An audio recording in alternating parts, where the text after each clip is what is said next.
Hi hello வாங்க, எப்படி இருக்கிறீங்க? நல்லா இருக்கிறீங்களா? இன்றைக்கி அஸ்வினி சீக்ரெட் சமையலில் நம்ம இன்றைக்கி ஒரு காரா பூந்தி பண்ணலாங்க. சீக்கிரமாக குயிக்காக பண்ணலாம். கடையில் வாங்கி சாப்பிட்றதுக்கு பதில் நம்ம சீக்கிரமாக பண்ணலாம். ரொம்ப குழந்தைங்களுக்கு விரும்பி சாப்பிடுவாங்க காரா பூந்தி.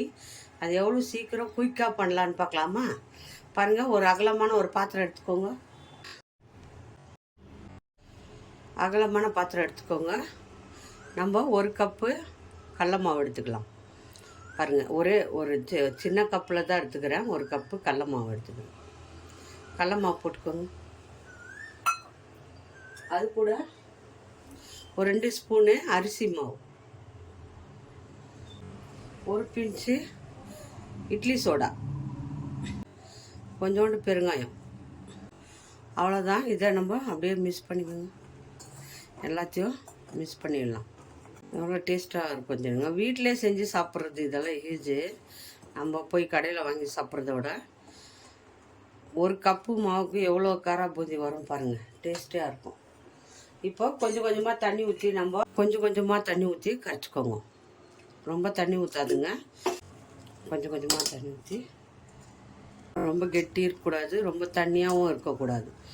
மீடியமாக நல்லா நம்ம கரண்டியில் எடுத்து தோசை மாவு ஊற்றுவோம் இல்லையா, அந்த மாதிரி இருக்கணும். அந்த மாதிரி நல்லா கரைச்சிக்கணும் மாவை. கட்டிகள் இல்லாத மாவை நல்லா நைஸாக கரைச்சிருங்க. நம்ம இப்போது இதை இப்படி எடுத்து இப்படி ஊற்றினா இப்படி வரணும். கரெக்டான பக்குவம். ரொம்ப கெட்டியெல்லாம் கரைக்கக்கூடாது, ரொம்ப தண்ணியாகவும் கரைக்கக்கூடாது. மீடியமாக நம்ம தோசை ஊற்றுவோம் இல்லையா, அந்த மாவு பதத்துக்கு நம்ம இதை கரைச்சிக்கணும். பாருங்கள், அவ்வளோதாங்க. மாவு கரைச்சாச்சு. இப்போது நம்ம கடாயில் எண்ணெய் வச்சு இதை சுட வேண்டியதுதான். பாருங்கள், கடாயை வச்சுக்கோங்க. கடாயை வச்சு எண்ணெய் ஊற்றி வச்சுக்கிறோம். ஒரு அகலமான கடாயை எடுத்துக்கோங்க. எண்ணெய் சூடாகிடுச்சான்னு பார்க்கலாமா? பாருங்கள், ஒரு ட்ராப்ஸு கடல மாவு விடுங்க. எண்ணெய் உடனே எந்திரிக்கணும். அப்படின்னா எண்ணெய் காஞ்சிடுச்சுன்னு அர்த்தம். நல்லா எண்ணெய் காய வச்சுட்டு நம்ம பூந்திக்கெல்லாம் ஊற்றுவோம் இல்லையா கடல மாவு, அதே மாதிரி தாங்க. ஒரு ஜல்லிக்கரண்டி எடுத்துக்கோங்க. இந்த மாதிரி இந்த ஜல்லிக்கரண்டி இது மேலே வச்சு நம்ம மாவை ஒரு கரண்டியாக ஊற்றி பாருங்க.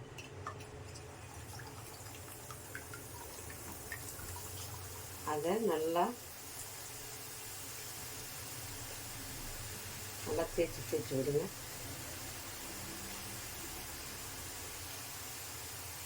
ஒரு கரண்டியாக நம்ம தேய்ச்சி விட்டுக்கலாம். அப்போ தான் குண்டு குண்டாக வரும். பாருங்கள், குண்டு குண்டாக வந்துக்குது பாருங்கள் காரா பூந்தி. இதை ஒரு நல்லா கொஞ்சம் கலர் வரணும், செவரணுங்க. கலர் வந்த பிறகு நம்ம இதை பூந்தி செய்வோம் இல்லையா, அதே மாதிரி தாங்க காரா பூந்தி கூட. ரொம்ப ஈஸி. அதில் ஸ்வீட் போடுவோம், இதில் காரம் போட போகிறோம், அவ்வளோதான். ரொம்ப சீக்கிரமாக பண்ணலாங்க வீட்டிலையே. இது கஷ்டமான வேலையே இல்லை. செஞ்சு ஒரு டப்பாவில் போட்டு வச்சுக்கணுங்கன்னா அப்பப்போ குழந்தைங்களுக்கு எடுத்து கொடுக்கலாம். இது கெட்டு போகிற பொருளும் இல்லை. காரப்பொருள் ஒரு வாரம் வச்சு சாப்பிட்டாலும் ஒன்றும் ஆகாது. இந்த மாதிரி சும்மா லீவ் டைமில் இப்போ பசங்களுக்கெல்லாம் வீட்டில் செஞ்சு ஒரு பாக்ஸில் போட்டு வச்சுக்கோங்க. பாருங்கள், கொஞ்சம் கலர் வந்துச்சு. கொஞ்சம் கலர் வரணும், ஏன்னா அப்போ தான் மொறுன்னு நல்ல டேஸ்ட்டாக இருக்கும் சாப்பிட்றதுக்கு. இப்போ பாருங்கள், செவந்துடுச்சு. நல்லா செவந்து வந்துடுச்சு. இந்த மாதிரி கலர் வரணும். ரொம்ப வெள்ளையாக இருக்கும்போது எடுக்கக்கூடாது. கொஞ்சம் கலராக வெந்த பிறகு எடுக்கணும். அப்போ தான் அது நம்ம காரா பூந்திக்கு டேஸ்ட்டாக இருக்கும். நல்லா மொறுன்னு வந்துச்சு. இப்போ எல்லாத்தையும் எடுத்துகிட்டு சேம் அதே மாதிரி நம்ம எல்லா மாவும் போட்டுட்டு இந்த மாதிரி தான் இதே மெத்தடில் கரண்டியில் எல்லாத்தையும் போட்டு எடுத்துடணும். பாருங்கள், நல்லா கலர் வந்துச்சு பாருங்கள். அவ்வளோதாங்க. இப்போ எல்லா மாவும் போட்டுட்டு நான் காட்டுறேன். பாருங்கள், பூந்தியெல்லாம் வறுத்தாச்சு. காரா பூந்தியெல்லாம் வறுத்தாச்சு. இப்போ நம்ம ஒரு கப்பு கடலக்காய் போட்டுக்குவோம். 1 கப்பு கடலக்காய் போட்டு வறுத்துக்கோங்க. நல்லா எண்ணெயில் கப்பு கடலக்காய் போட்டு அப்படியே பொரிச்சு எடுத்துடுங்க.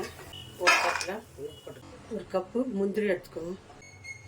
ஒரு 5-6 பல் பூண்டு அதையும் வறுத்துக்கோங்க. கடலக்காய் முந்திரி பூண்டு வறுத்தாச்சு, அதையும் எடுத்துக்க பொட்டுக்கடலை. அது நல்லா ஸ்டவ் வந்து ஆஃப் பண்ணிவிடுங்க. கருவேப்பிலை போட்டுக்கோங்க. கார பூந்தி ரெடி ஆயிடுச்சு பாருங்கள். சூப்பராக ரெடி ஆயிடுச்சு பாரு, சவுண்டு வருதுங்களா? கார பூந்தி ரெடி ஆயிடுச்சு. இப்போ நம்ம வறுத்து வச்சோம் இல்லையா, கடலக்காய் கருவேப்பிலை பூண்டு இதெல்லாம் இதிலே போட்டுக்கோங்க. பாருங்கள், சால்ட்டு போட்டுக்கோங்க. கூட காரத்துக்கு எவ்வளோ காரம் வேணுமோ அவ்வளோ, ரொம்ப காரம் வேண்டாம், எவ்வளோ வேணுமோ அவ்வளோ போட்டுக்கோங்க. இது நல்லா இது பண்ணுங்க. உப்பு காரம் எல்லாம் கலக்கணும். எல்லாம் மிக்ஸ் பண்ணியாச்சு, மிளகாத்தூள் உப்பு எல்லாமே. சூப்பர் டேஸ்டியான நம்ம மிக்சரு ரெடி ஆயிடுச்சுங்க. வீட்டில் பாருங்கள், 1/2 கேஜிக்கு வந்துட்டுருக்கோம் மிக்சரு. இது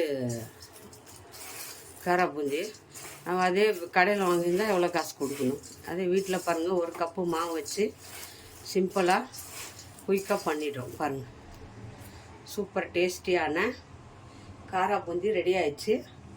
யார் யாருக்கு இந்த காரா பூந்தி பிடிக்குமோ அவங்க மறக்காமல்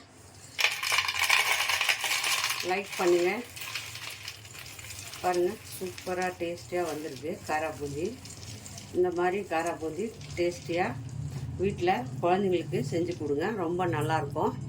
யார் யாருக்கு இந்த காரா பூந்தி பிடிக்குமோ அவங்க மறக்காமல் லைக் பண்ணுங்கள், ஷேர் பண்ணுங்கள், கமெண்ட் பண்ணுங்கள். அஸ்வினி சீக்ரெட்டை சர்ப்ரைஸ் பண்ணுங்கள். நம்ம இன்னொரு டிஷ்ஷில் பார்ப்போம்.